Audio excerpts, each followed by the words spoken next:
ಜನಗಳ ದುಡ್ಡನ್ನ ಖರ್ಚು ಮಾಡಿ ಅಧಿವೇಶನ ಕರೆದು ಒಂದು ನಿರ್ಣಯ ಮಂಡನೆ ಮಾಡಿ ಕೇಂದ್ರಕ್ಕೆ ಕಳಿಸುವಂತ ಅವಶ್ಯಕತೆ ಇತ್ತು. ಆ ನಿರ್ಣಯ ಇಲ್ಲಿಂದ ಅಲ್ಲಿ ಹೋದ್ರೆ ಏನು ಉಪಯೋಗ ಆಗ್ತದೆ?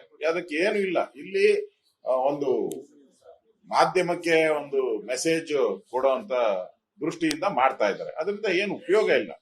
ಸಂವಿಧಾನದತ್ತವಾಗಿ ಕೇಂದ್ರ ಸರ್ಕಾರಕ್ಕೆ ಯೋಜನೆಗಳನ್ನ ಮಾಡುವಂತ ಅಧಿಕಾರ ಸಂವಿಧಾನದತ್ತವಾಗಿ ಇದೆ. ಅದನ್ನ ಮಾಡ್ತಾ ಇದ್ದಾರೆ. ಈಗ ಸಿದ್ದರಾಮಯ್ಯನವರು ರಾಜ್ಯದಲ್ಲಿ ಹಲವಾರು ಯೋಜನೆಗಳನ್ನ ತಂದಿದ್ದಾರಪ್ಪ. ಆ ಯೋಜನೆಗಳ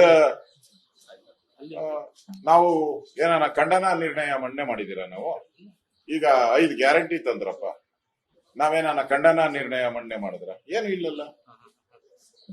ಹಾಗೆ ಕೇಂದ್ರ ಸರ್ಕಾರ ಅದರದೇ ಆದಂತ ನೀತಿ ನಿಯಮಗಳಿದೆ, ಅದ್ರ ಪ್ರಕಾರ ಮಾಡ್ತಾರೆ. ರಾಜ್ಯ ಸರ್ಕಾರ ಅವ್ರಿಗೇನು ಒಳಿತು ಅಂತ ಅನ್ಸುತ್ತೋ ಅವ್ರು ಮಾಡ್ತಾರೆ. ಅದರಿಂದ ಇದರಲ್ಲಿ ರಾಜಕೀಯ ಮಾಡೋದನ್ನ ಬಿಡ್ಬೇಕು ಕಾಂಗ್ರೆಸ್. ಇದ್ರಲ್ಲಿ ರಾಜಕಾರಣ ಮಾಡ್ತಾ ಇದ್ದಾರೆ. ಇದು ತಪ್ಪು.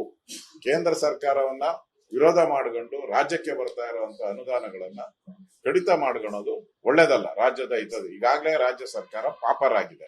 ಹಣ ಇಲ್ಲ, ಸಂಬಳ ಕೊಡೋಕ್ಕೂ ಹಣ ಇಲ್ಲದೆ ಅಂತ ಪರಿಸ್ಥಿತಿ. ಆತ್ಮಹತ್ಯೆಗಳು ಆಗ್ತಾ ಇದೆ. ಅಧಿಕಾರಿಗಳು ಆತ್ಮಹತ್ಯೆಗಳನ್ನು ಮಾಡ್ತಾ ಇದ್ದಾರೆ.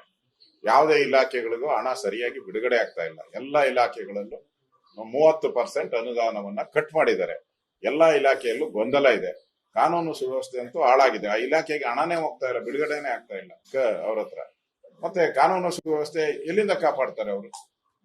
ಆ ದೃಷ್ಟಿಯಿಂದ ಇವತ್ತು ರಾಜ್ಯ ಸರ್ಕಾರ ದಿವಾಳಿ ಆಗಿರೋದ್ರಿಂದ ಅವರಿಗೆ 40% ಅನುದಾನವನ್ನ ಕೊಡಕ್ಕೆ ಆಗ್ತಾ ಇಲ್ಲ.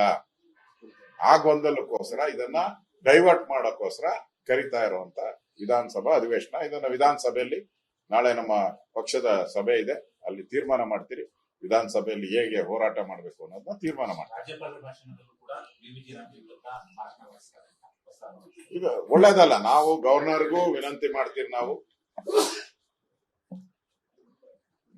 ಕೇಂದ್ರ ಸರ್ಕಾರವನ್ನ ತೆಗಳಿಕೆ ಮಾಡುವಂತ ಈ ತರದ ಒಂದು ಹೇಳಿಕೆಗಳು ಏನಿದೆ ಅದನ್ನ ತಾವು ದಯವಿಟ್ಟು ಓದಬಾರ್ದು. ಯಾಕೆಂದ್ರೆ ರಾಜ್ಯ ಸರ್ಕಾರ ತಪ್ಪು ದಾರಿಗೆ ಹೋಗ್ತಾ ಇದೆ. ಅದನ್ನ ಕಿವಿ ಹಿಂಡಿ ಬುದ್ಧಿ ಹೇಳುವಂತ ಅಧಿಕಾರ ಗವರ್ನರ್ಗೆ ಇದ್ದೇ ಇದೆ. ಅದರಿಂದ ಅವ್ರಿಗೆ ಕಿವಿ ಹಿಂಡಿ ಬುದ್ಧಿ ಹೇಳಿ ಸರಿಯಾದ ಮಾರ್ಗದಲ್ಲಿ ಹೋಗುವಂತದಕ್ಕೆ ಗವರ್ನರ್ ಅವರು ಅವ್ರಿಗೆ ಕ್ಲಾಸ್ ತಗೊಬೇಕು ಅನ್ನೋದು ನಾನು ವಿನಂತಿಯನ್ನ ಮಾಡ್ತೀನಿ.